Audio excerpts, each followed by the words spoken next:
Project managers, have you ever felt like you should get that promotion or a better job? Start a business. Write that book. Have you ever felt you were made for more but didn't know where to start?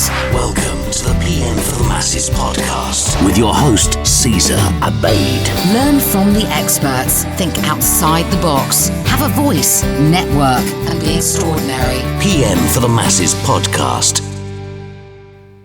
Hello, Debra. How are you? I'm great. How are you? I'm doing well. Where are you located? So I do have an American accent, but I live in the UK. I live in England, and I live right outside of a town called Rugby, which is where the sport of rugby was founded. Oh, interesting. That's cool. We talk a lot about, in project management, there's the idea of Scrum, which I think comes from rugby. Does it? I think. It does. It's when a bunch of guys all put their heads in the middle. My friend's son plays rugby, and I just know they all get in the middle, and they have the ball in the middle, and then they just shove each other and push each other around. So I don't know if that's the same thing in project management. Hopefully it's not as violent. No. It could get, I guess. I'm sure folks have stories. Yeah. Okay. All right. So today we're going to talk about a topic that I don't think I've covered before, which is employee recognition. And I have a team that I manage, and this is something I like to be cognizant about. I really appreciate the human connection, understanding that we're not just we're not human resources, right? We're humans that and we have things that motivate us, and we like to be recognized. Be given feedback on the work that we're doing, whether it's constructive or helpful, or praise, or just hey, here's some areas of improvement for you, or here's some of the areas you do well, and then how to communicate that to them, so not only do they feel like they are appreciated, but also they can continue to improve, right? So let's talk about this. You wrote a whole book on this, which is called See It, Say It, Appreciate It, The Manager's Guide to Employee Recognition. Talk a little bit about that. What is the state of employee engagement right now, and how does that relate to recognition? Yeah, it's absolutely intrinsic part recognition. As a matter of fact, so this book that you just mentioned is my fifth book. And my second book that I wrote is on employee engagement. So like the entire employee experience. So if you think about it with your teams, there's all these different ways that you engage our people. How you communicate them, how you live your values, how you recognize them. And, recognition is one of the 10 elements that I talk about in my second book, which is the model's called the engagement bridge. I know project managers love models. I love models. So it's very critical, very important. Okay.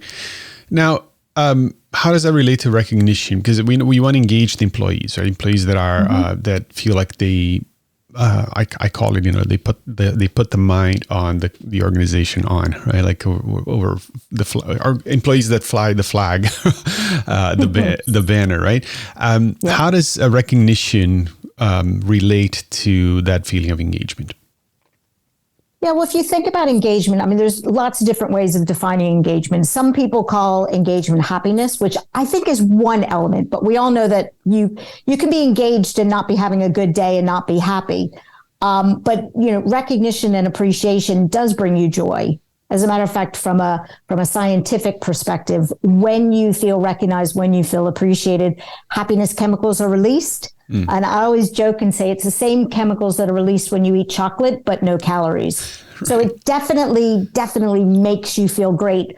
But another thing that I feel is really important in engagement is not just feeling happy, but feeling a sense of belonging and feeling that you're making a difference. And that's when you feel engaged. And recognition and appreciation absolutely do that. Every single time somebody takes the time to show you appreciation, it's like, wow, someone appreciates me, someone values me, I'm making a difference to a person, I'm making a difference to an organization. And that's just so critical to motivate and engage our people. Mm-hmm. Okay. And I think folks listening right now, especially if they are managers and they manage folks, they probably have, if they have some life experience working under other managers, there might be some examples in their past. I know for sure I do, of managers or team leads or project managers in projects that we were a part of, in which they tried to do some recognition, and it just didn't work, either because it came off as insincere, or like, oh, they're really trying, or like kind of cringy, right? So, so why are some of these traditional, let's put it that way, methods for recognizing folks, why do they fall flat, and how can we avoid that? Yeah, it's a good question. But a lot of it has to do with understanding the situation, understanding the person. So I'll give you a perfect example. The other day I presented at a conference, and then afterwards I sat in a panel. Now I had spent days and weeks preparing my presentation for, to do in front of the group. And then the people in the panel, we probably spent about 5 minutes beforehand. And then at the end, they thanked everybody in the same way. So you can imagine, although it was nice that they thanked us, I have to say it sort of fell flat on me, because it was like, you're comparing me to somebody where I did 5 times more than this other person. So it's partly understanding the situation and understanding what really will make that person feel appreciated, but also it's just having it meaningful and genuine for that person. Perfect example, there was someone who helped me do something once. And the way that I recognized her was I brought her onto stage after the talk, and I recognized her. Now, she loved that. She just lapped that up. Whereas someone else on my team, that would have been a punishment. So it's trying to make sure that you to your point, you do something where it's going to be meaningful to that person. It's going to make a difference, as opposed to it's something that, like in that first example, it wasn't meaningful to me whatsoever. And in the second example, it wasn't relevant to the person. Right. So okay. So how do we make sure that we know, how folks want to be recognized? Yeah. I'd like to say that there's this complicated model and there's a 5-step process, but it's as simple as talking to your people. Mm-hmm. And, the same way that, you talk to your team about, as a manager, how do you like me to manage you? What's your preferred style? Do you want me to micromanage you? Do you want me to check base with you every week? It's just continuing that conversation. How do you like to be recognized? What will make you feel recognized? I'm sure we'll get into things like reward. What will be the right reward for you? For one person, it might be, do you know what? When I do an amazing job, I've got this family that I really don't have enough time to spend time with. Give me time. That's meaningful to me. Another person might say, development is really important. If you want to recognize me, bring me to a meeting. Help me learn things that I never did. So yeah, talk to the person. Yeah, I have a pretty bad memory, but I enjoy connecting with people, right, on a personal level, and I feel like this really builds trust, and it's almost selfish as well, because I like people and I like getting to know people, so it kind of works in a way. But I found that especially when there's a new person on the team, I have a little document I forget what I called it, but it's where I keep some information about them, like the name of their partner, whether they have pets, how many kids they have, things that come up organically during conversations that I think, oh, this is important to them.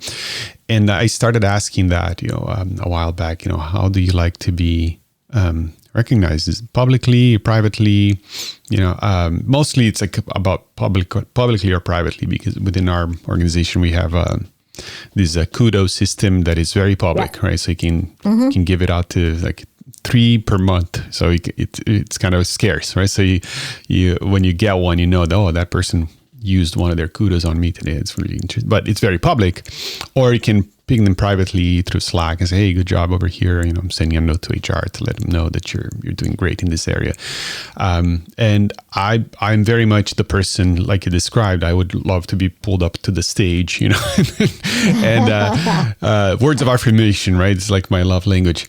But it turns out not everybody thinks like that. And to me, it's like, what, but the understanding that people are different, right? And but then writing it down somewhere so you don't assume that everybody thinks the way you do. I mean, is that kind of what you're getting to? Absolutely. Okay. Mm-hmm. And I'm like you, I've got a horrible memory, so I jot it down. And actually, some companies that I've interviewed when I write my books, they actually put it in their HR system. Mm-hmm. So they've built additional fields where you can put that information. I did want to challenge one thing because I completely agree that you need to respect people's differences. But one thing that I say to people when they, like similar to you, I've had one of these online technical platforms where you can send e-cards to each other and thank one another. And when people tell me, oh, no, I don't want to share them publicly. Sometimes what I'll do is I'll talk a little bit to them about, the importance of putting these recognition moments under the spotlight, because it's such a great way, not just to celebrate your success, but to teach others what good and great looks like. So sometimes when I change the conversation and say, I know you might be a little bit embarrassed, but how would you feel if by sharing it, that you're helping 5 other people, 10 other people learn a little bit more about how to do something right? And then all of a sudden they see it in a different light. It's not like showing off, and it's not like, being under the spotlight because of how great they are. It's more like, wow, I can help people. So I do have that conversation. And then if they say, you know what, no, I don't care if it's helping 10 people, I really don't want to do it. And then I drop it. But I at least give them that opportunity to help them see that, it's one of the powers. I talk about like 10 powers of recognition. And one of the powers is the ability to spotlight good and great. I like that. I like that angle. So it's not just about them, but it's about, okay, we think that this can be a force multiplier. We can see that other people might learn from this example or learn from this case study, whatever happened here, and it can benefit others. But absolutely, I kind of have to say who did it, and then give them the chance to say yes or no. Great. Yeah, I call it the ripple effect. So by you doing this one good thing, you can teach, 5 other people. And I see it for myself because, I do get on stage, I talk around the world like you, and I do get a bit shy, but I keep reminding myself, if I'm on stage saying these things, I'm helping people. And I need to build up my confidence, stay on stage so that I can have that ripple effect with others in the world. And it changes the whole emotion behind it. That's interesting. That's another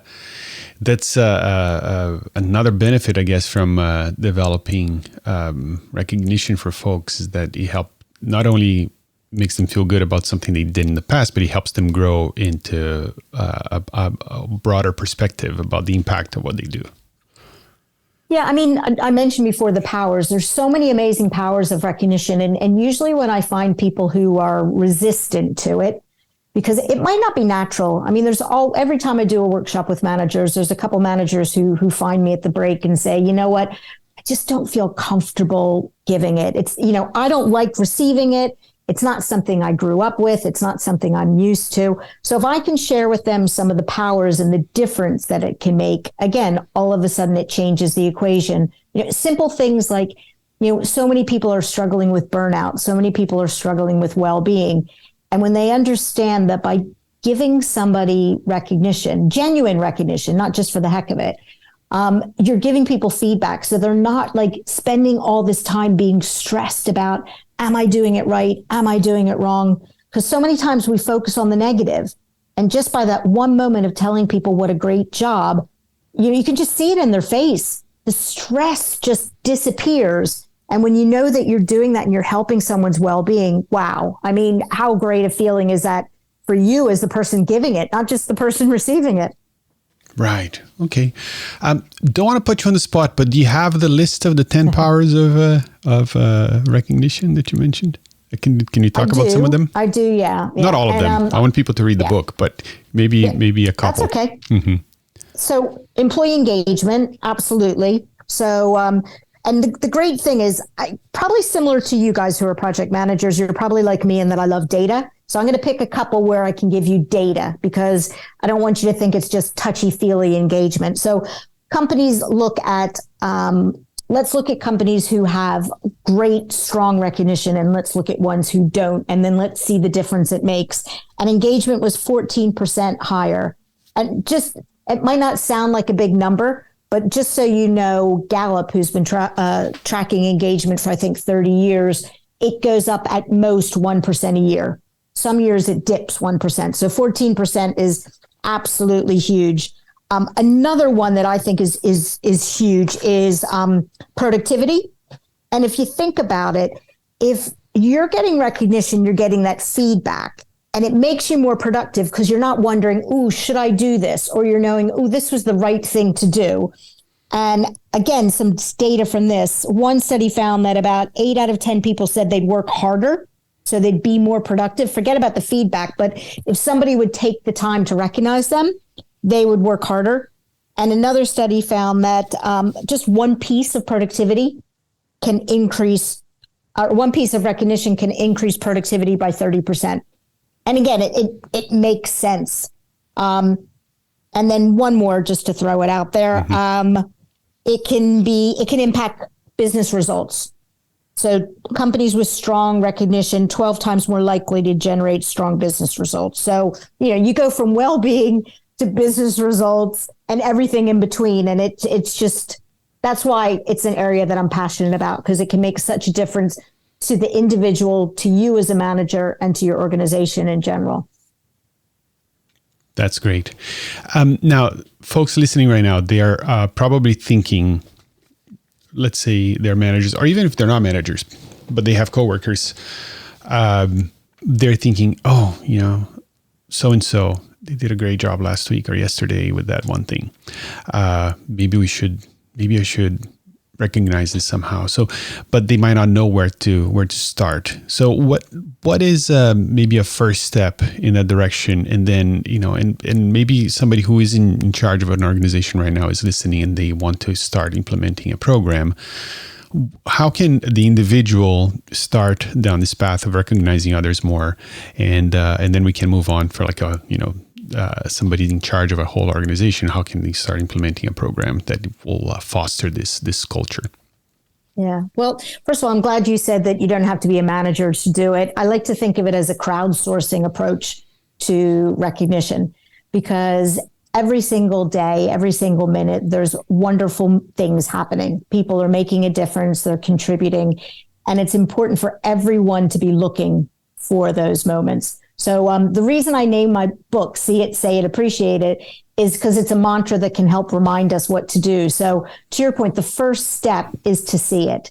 So I encourage people to look for recognition moments. It doesn't have to be a big thing. It can be a small thing. I think that's one of the mistakes that we make, is we look for those big, huge, you just finished a huge project. But what about all those little steps? And you guys in project management completely get that. You have to tick the box for each of the individual steps. So the first thing is just to look for those moments. I talk about, you have to wear like 3D glasses, look for it everywhere, in every direction, in every one. And the next one is to say it. And, to your point, we'll talk about informal recognition right now, because like your kudos program is a formal recognition program. That's what your company has in place. But there's lots of informal things that you can do. It can be as simple as words. Just I think about the last time someone took the time just to say thank you to you in a meaningful way. And we can talk more about how to say it in the most effective way, but to say it. So say it in words, say it in, I mentioned before, say it through time. If someone just worked, 2 weekends straight, the best way to recognize them is to say, give them some time back, something like that. You can do it in a gift. I love giving out things like chocolate. Who doesn't like chocolate? Or bake some cookies or something like that. There's so many different things that you can do. Find your own way of doing it. I had this one manager at one organization, and when I said cookies, it reminded me of it, because he was known for, if you helped him, you would get this lovely bag of cookies that his wife would bake. And everybody wanted to thank him because his cookies were absolutely amazing. Whereas someone else I know, he went to the pet shop and he bought these little squeaky toys that you give dogs. And anytime you thanked him, he would send you one of those with a note on it. So have some fun. Recognition does not have to be serious. It can be fun. Okay. So maybe, can you share maybe some creative ways that we can recognize employees? Let's say you're on a limited budget. Let's say you're not in charge of you don't have a budget to do these things, but you want to recognize a coworker. I guess you could bake cookies at home. Are there any other ideas that you can offer? Yeah, well, again, it doesn't have to cost anything. Words cost absolutely nothing. So it could be that. You could, if your company doesn't have like what you have with e-cards or something like that, you can design some cards, get your team together and have a competition and design a couple fun cards and give them to everybody and people can hand them out to each other, something like that. My husband is an engineer. His company didn't have anything and he set something up on Slack. Don't know if you guys have Slack, but, he set up a separate channel on Slack, which was just a recognition channel. And he had all of his company values animated. Mm-hmm. And anytime somebody would live a company value, they would send this little animated, emoji for it. And people would jump into the conversation. That costs absolutely nothing to do something like that.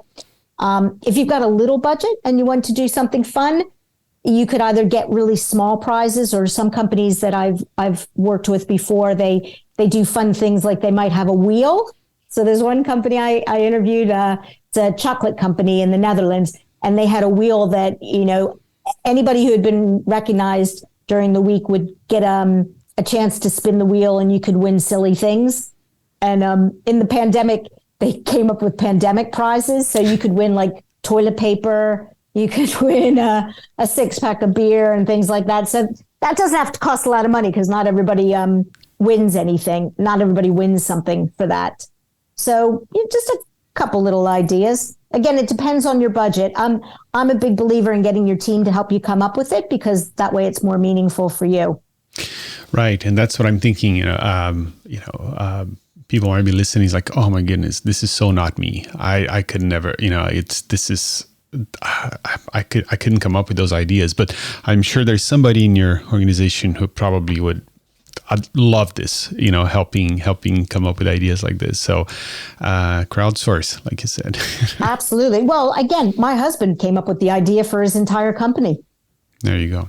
And it was because I was writing the book. And every day we go out for a dog walk when we were both working from home, I would tell him about my book and he got all excited about recognition and he didn't want to wait for someone in his company to come up with something. So he just did it himself. As a matter of fact, I asked him to write the foreword for my book just nice. Because I thought he's a normal manager. I'm going to have him say what it means to him. But yeah, my best ideas come from other people, I have to say. So yeah, crowdsource ideas. Very relatable. Okay, so project managers and managers in general, they start thinking about things to think, some other thing I need to do. Therefore, metrics.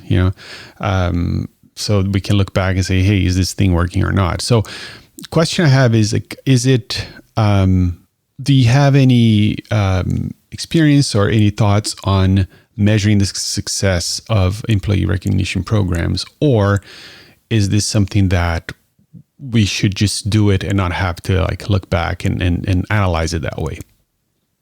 No, I mean, everything has to have an ROI, and, it goes back to, the 10 powers. So I said, as far as metrics, you should be able to measure even within your team engagement. So does engagement go up? I mean, one survey I read said that 8 out of 10 people, when asked why they left their company, it was because they were not shown appreciation.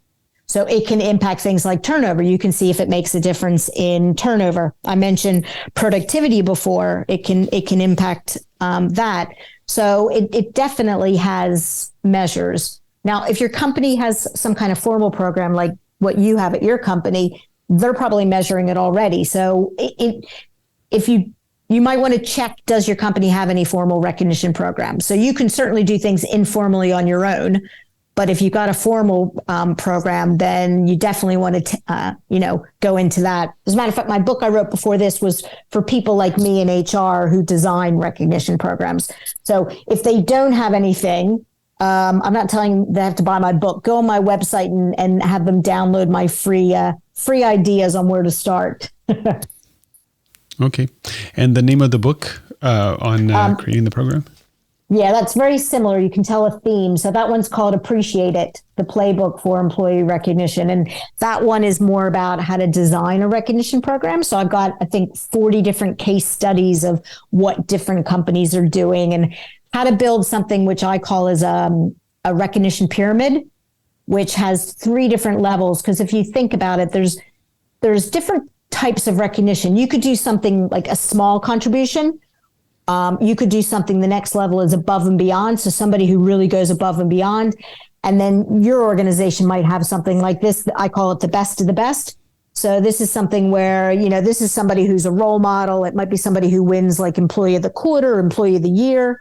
And that fits really under more of a formal recognition program. It's not necessarily something that, every manager would do individually. That's great.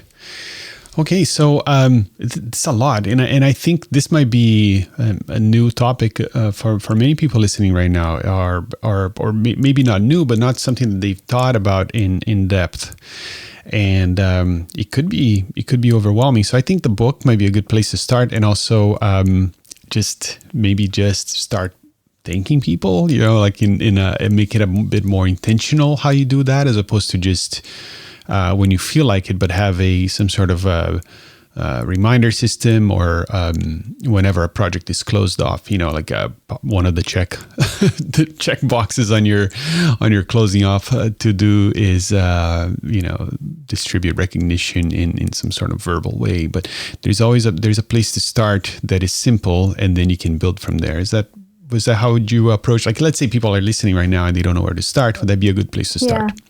Yeah, I mean, it'll become a habit. And like any habit, like I'd like to say, the way it works for me, because I've been doing it for years, is that when I see somebody doing something great, I either recognize them in the moment or I write it down. I've got this one book where I write down the person's name and what they did so I don't forget.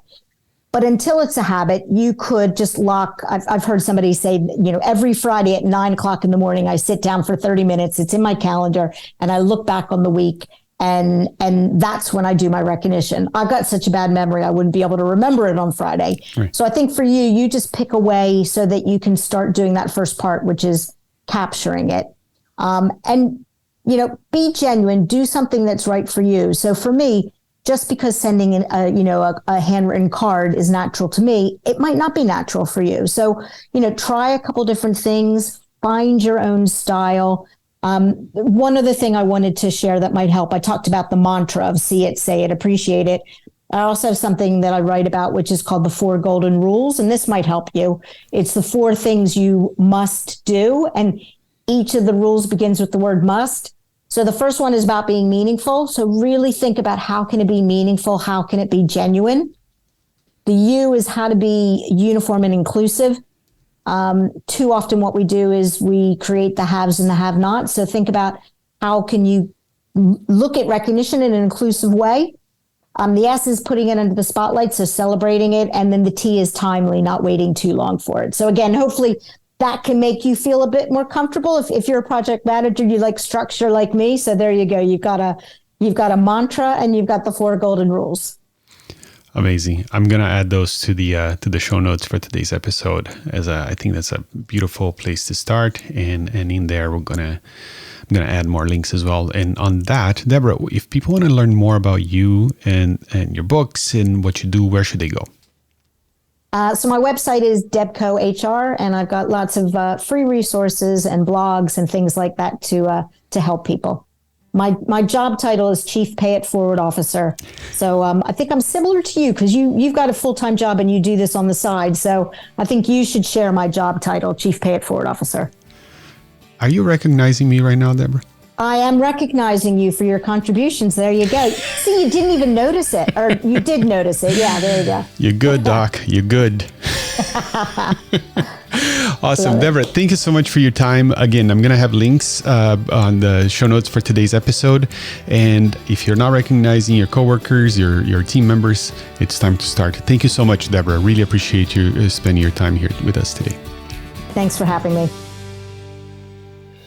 Thank you for listening to the PM for the Masses podcast. Tune in next week for more great ideas on how to manage your projects better and truly stand out in your industry. PMforthemasses.com